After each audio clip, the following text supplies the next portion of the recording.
আচ্ছা, serial killer কথাটা তো বিভিন্ন থ্রিলার উপন্যাস, সংবাদপত্র, বিভিন্ন সিনেমা সিরিজের দৌলতে আমরা সবাই মোটামুটি শুনেছি। আপনারা বেবি কিলার শব্দটাকেও শুনেছেন?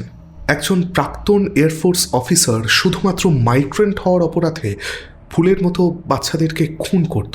না, শুধু খুন করতো না, ছেলে মেয়ে নির্বিশেষে প্রত্যেককে রেপ করে তারপর খুন করত।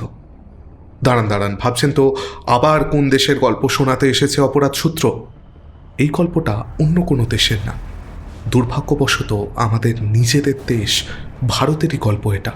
আর এই গল্পটা শোনানোর আগে বিশেষ করে যারা শিশুদের বাবা মা, তাদেরকে আমি একটা বিধিবদ্ধ সতর্কীকরণ দিয়ে রাখি। আপনারা চাইলে এই কেস স্টাডিটাকে অ্যাভয়েড করতে পারেন। আপনারা যত কঠিন হৃদয়েরই হন না কেন, এই কেস স্টাডিটা শুনলে আপনাদের ভয় লাগবেই।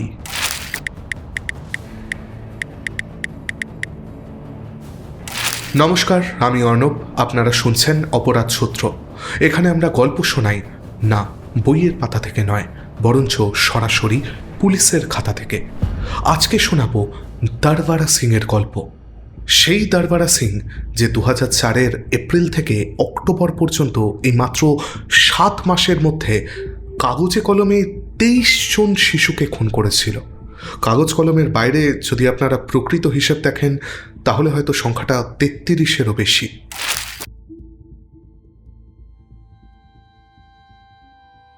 চলুন তাহলে প্রথমত আমরা ফিরে যাই দরবারা সিংয়ের জন্মলগ্নে। দরবারা সিং 1952 সালে অমৃতসরের কাছে জালুপুরা ক্ষেত গ্রামে জন্মগ্রহণ করে। সেখানেই সে বড়ও হয়েছিল। 1975 সাল নাগাদ সে ইন্ডিয়ান এয়ারফোর্সে চাকরি পায় এবং পাঠানকোট এয়ারফোর্স পোস্টে গিয়ে সে জয়েন করে।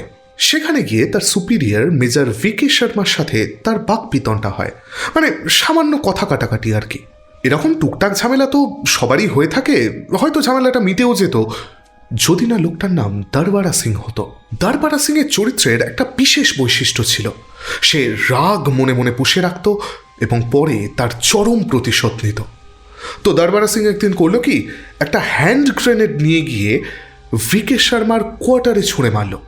ভিকে শর্মা তখন বাড়িতে ছিলেন না, কিন্তু তার স্ত্রী এবং পুত্র বাজেভাবে আহত হলেন। সঙ্গে সঙ্গে দরবারা সিংকে আর্মি থেকে তাড়িয়ে দেওয়া হলো। তাকে অ্যারেস্ট করা হয়েছিল, কিন্তু কোনো আই উইটনেস না থাকায় সে ছাড়া পেয়ে যায়। এই খারাপ ব্যবহার আর প্রতিশোধ পরায়ণ স্বভাবের জন্য তার স্ত্রীও এই ঘটনার পর তাকে ছেড়ে চলে গিয়েছিল। এরপর সে একটা লেদার ফ্যাক্টরিতে চাকরি নেয় কাপুরথালাতে। এবার এই রকম লেদার ফ্যাক্টরির একটা বৈশিষ্ট্য হচ্ছে, এখানে শুধুমাত্র লোকাল লোকজন নয়, বাইরে থেকেও প্রচুর মাইগ্রেন্ট ওয়ার্কার কাজ করতে আসতো। 1996 সাল নাগাদ সেরকমই একজন মাইগ্রেন্ট ওয়ার্কারের বাচ্চা মেয়ে, 11 বছরের মেয়ে, তাকে রেপ করে খুন করার চেষ্টা করে দরবারা সিং। মেয়েটি সৌভাগ্যক্রমে বেঁচে যায়। পুলিশে কমপ্লেন করা হলে পুলিশ দরবারা সিংকে অ্যারেস্ট করে এবং তারা জানতে পারে যে এই জানোয়ারটা আরও 2 বাচ্চাকে রেপ করে খুন করতে চেষ্টা করেছিল। 1997 সালে বিচারের কাজ শেষ হয় এবং দরবারা সিংয়ের 30 বছরের জেল হয়। সে লুধিয়ানা জেলে বন্দী ছিল। কিন্তু খুব হাস্যকর, তার সাজা শেষ হওয়ার 24 বছর আগে, মানে ওই 2003 সাল নাগাদ, সে কোর্টে মার্সি পিটিশন জমা দেয়। কোর্ট তার ভালো ব্যবহারের কারণে এই মার্সি পিটিশন গ্র্যান্টও করে। ছাড়া পায় দরবারা সিং, কিন্তু তার চরিত্র তো বদলায়নি। সে সেই রকমই প্রতিশোধ পরায়ণ ছিল। এত কিছুর পর তার মনে হলো তার নিজের কোনো দোষ নেই, সে যা করেছিল ঠিকই করেছিল। তার এতগুলো বছর নষ্ট হওয়ার জন্য দায়ী ওই মাইগ্রেন্ট ওয়ার্কাররা। 18 এপ্রিল 2004 প্রতিশোধ নেওয়া শুরু করে সে। 8 বছরের দীক্ষা আর তার ছোট বোন 6 বছরের আশা কাগজের একটা শাটল কক বানিয়ে পাড়ারই একটা মাঠে ব্যাডমিন্টন খেলছিল। হঠাৎ করে লাল সাইকেলে চেপে একজন প্রায় 50 বছর বয়স্ক লোক তাদের কাছে আসে এবং তাদেরকে বলে যে তারা কাগজের কক দিয়ে খেলছে, তো তাই ককটা বেশি দূর যাচ্ছে না, তারা যদি তার সাথে যায় তাহলে তাদের ভালো কক কিনে দেবে। বাচ্চা তো ওইটুকু বাচ্চা, তারা দুজন সরল বিশ্বাসে, লোকটার একজন সাইকেলের কেরিয়ারে, একজন সামনের রডে বসে পড়ে। লোকটা তাদেরকে নিয়ে যায় একটা ক্যানালের ধারে। সেখানে গিয়ে ছোট বোন আশাকে বলে, তুমি একটু দাঁড়াও, আমি দীক্ষাকে নিয়ে গিয়ে ককটা কিনে আনছি। আশা খানিকক্ষণ চুপচাপ দাঁড়িয়ে থাকে। তারপর হঠাৎ করে তার কানে তার বোনের একটা অদ্ভুত স্বর আসে। সে সেদিকে ছুটে যায়। ছুটে গিয়ে দেখতে পায় ওই লোকটা তার বোনের জামাকাপড় খুলে নিয়ে সেই জামাকাপড়গুলোই তার মুখে গুঁজে তাকে একটা পাথরের ধারে শুইয়ে ধর্ষণ করছে। বেচারার হাতগুলো পিছমোড়া করে এমনভাবে বাঁধা হয়েছিল যে হাতগুলো সেই বাঁধার কারণেই ভেঙে গিয়েছিল। প্রচণ্ড ভয়ে আশার মুখ থেকে একটা আওয়াজ বেরিয়ে যায়। সঙ্গে সঙ্গে লোকটা তাকে দেখতে পায় এবং তার বোন দীক্ষাও তাকে দেখতে পেয়ে পালাতে বলে। বাচ্চাটা দৌড়তে থাকে এবং দৌড়তে দৌড়তে প্রায় 2 ঘন্টা টানা খালি পায়ে দৌড়ে সে ফাইজলপুরে এসে পৌঁছে অজ্ঞান হয়ে পড়ে যায়। সেখানকার লোকজন তাকে তোলে, তার হাতে মুখে জল দেয়, সে তার জ্ঞান ফিরলে তাকে জল খাওয়ায় একটু। ততক্ষণে মেয়েটা ভয়ে সিটিয়ে গেছে। মেয়েটাকে তারা সামনেরই পুলিশ স্টেশনে নিয়ে যায়। পুলিশ ভাবে যে বাচ্চা মেয়ে হয়তো বাবা মার থেকে আলাদা হয়ে গেছে, তাই এরকম ভয় পেয়েছে। পুলিশ আশেপাশের থানাগুলোয় খোঁজ করতে শুরু করলে জালান্ধার থানা থেকে 2 দম্পতিকে পাঠিয়ে দেওয়া হয় খাজুর সাহেব থানায়। তারা এসে আশাকে আইডেন্টিফাই করে। পুলিশ ভাবছে এবার হাত ছেড়ে বাঁচবে। হঠাৎ তারা জিজ্ঞেস করে, দীক্ষা কোথায়? আশা প্রচণ্ড ভয় পেয়ে গেছিল। তার মুখ থেকে শুধু লাল সাইকেল, দারিন্দা আদমি, খুন, কানাল এই শব্দগুলোই বেরিয়েছিল। অনেকক্ষণ জেরার পর পুলিশ বুঝতে পারে যে আশা হয়তো বাহাদুরপুর ক্যানালের কথা বলছে। তারা আশাকে নিয়ে সেই ক্যানালের দিকে যায় যাতে আশা জায়গাটা আইডেন্টিফাই করতে পারে। অবশেষে একটি বড় পাথরের ওপর থেকে দীক্ষার মৃতদেহ পাওয়া যায়। হাত ভাঙা, বিস্ফারিত চোখ, গলাকাটা মৃতদেহ। পোস্টমর্টেমে জানা যায় গলাকাটার কারণে নয়, প্রাইভেট পার্টে প্রচণ্ড আঘাতের কারণে নিউরোলজিক্যাল শকে দীক্ষার মৃত্যু হয়েছে। আর লোকটা এতটা জানমার যে মরে যাওয়ার পরেও গলা না কেটে তার দেহটাকে শান্তি দেয়নি। পুলিশের প্রথমে সন্দেহ হয় যে পরিবারের পরিচিত কেউই কাজটা করেছে, কারণ ব্যক্তিগত কোনো শত্রুতা না থাকলে এরকম নৃশংসভাবে খুন। কিন্তু আশা বলে যে লোকটাকে সে কখনো দেখেনি। পুলিশ পড়ে যায় প্রচণ্ড আতান্তরে।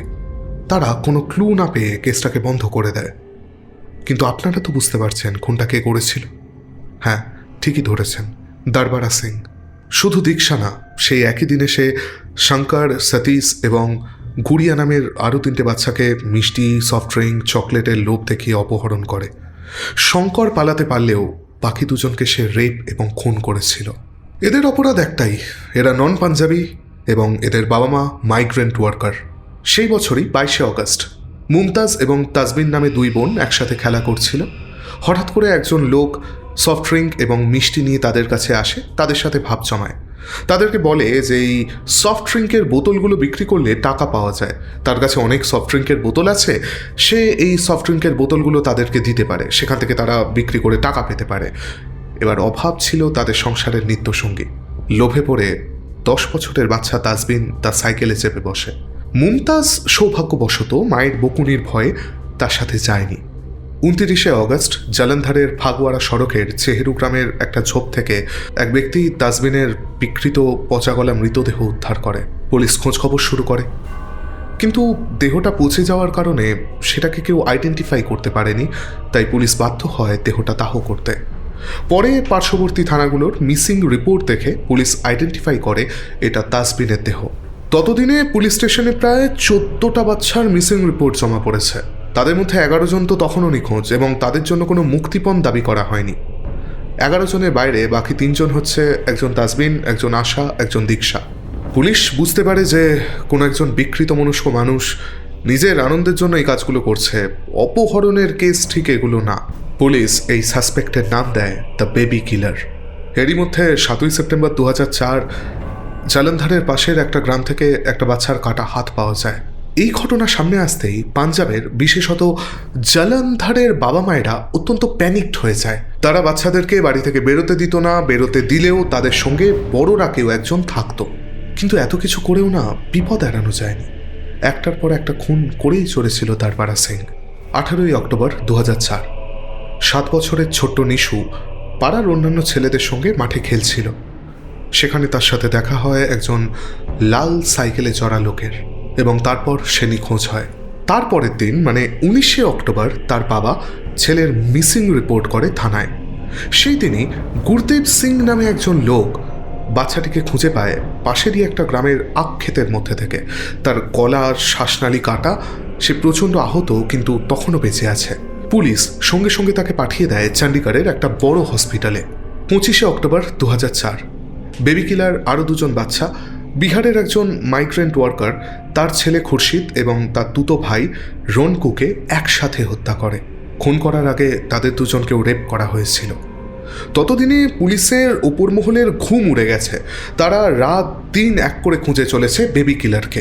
পুলিশের স্পেশাল ফোর্সও লোকটাকে খুঁজে বার করতে রীতিমতো হিমশিম খাচ্ছে।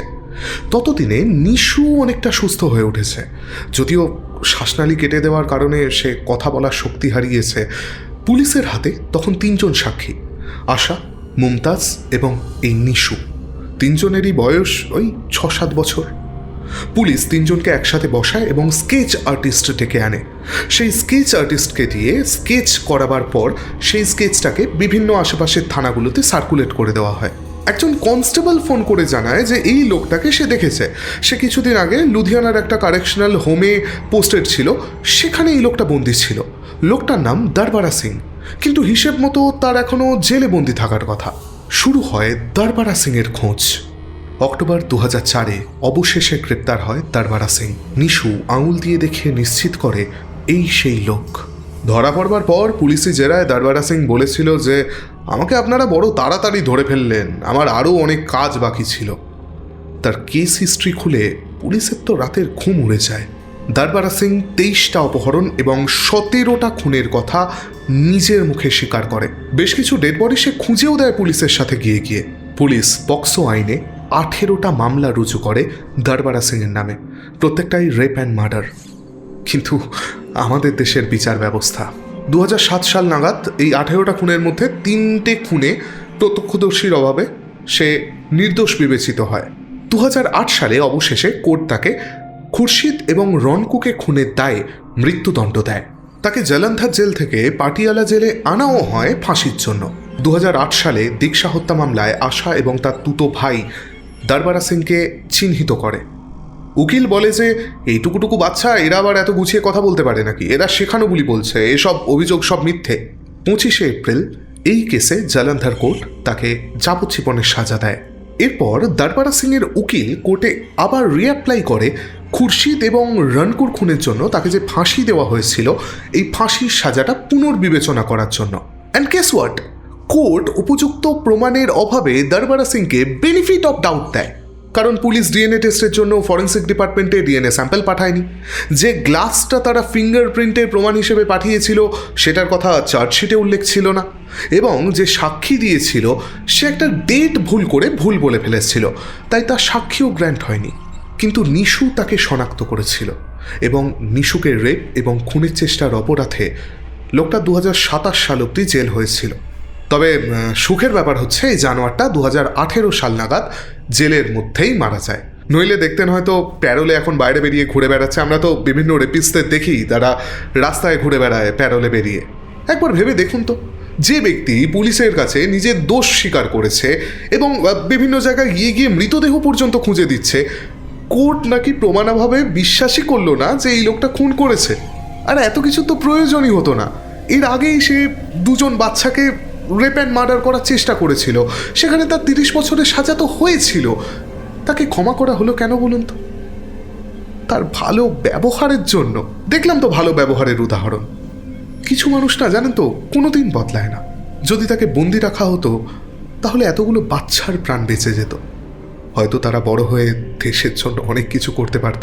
কেউ হয়তো বিরাট কোহলির মতো বড় ক্রিকেটার হতো, কেউ হয়তো এপিজে আব্দুল কালামের মতো বড় সায়েন্টিস্ট হতো, কেউ হয়তো আমার আপনার মতো খুব সাধারণ মানুষ হতো। তবু তারা বাঁচত, তারা একটা সুখের জীবন কাটাতে পারত। কিন্তু কোর্ট তাকে ক্ষমা করেছিল। তার কোনো দোষী তারা দেখতে পায়নি। দোষ দেখতে পেয়েছিল কিন্তু দরবারা সিংয়ের পরিবার।